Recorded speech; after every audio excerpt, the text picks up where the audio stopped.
What's up, you guys? Let's dive right in on today's episode. So, we're looking at going back to Bimini. Go swim with some great hammerheads, relax, have a good time.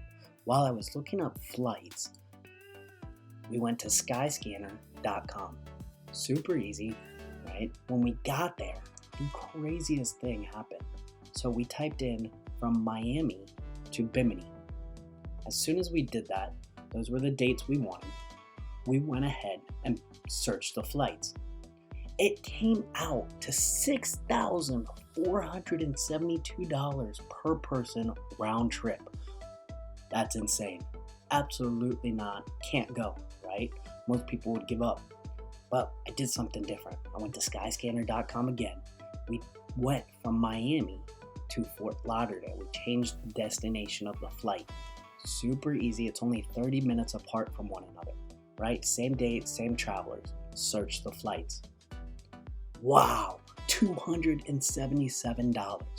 You guys, we just saved $6,000 per person. Obviously, those are some dramatic prices. You normally won't find savings like that, or if you just saw a $6,000 flight, you're just not going. But all you got to do is change the airport sometime, and sometimes you will get only a couple $100 savings. But that couple $100, put that towards a tour. Put that towards nicer hotel room, nicer dinners. Budget a little bit differently at that point. As always, do me a huge favor. Please like, share, and subscribe. And if you're ever in Vegas, I have the easiest number to ever remember. 702-WE-KAYAK. Right? We will get you on some type of adventure.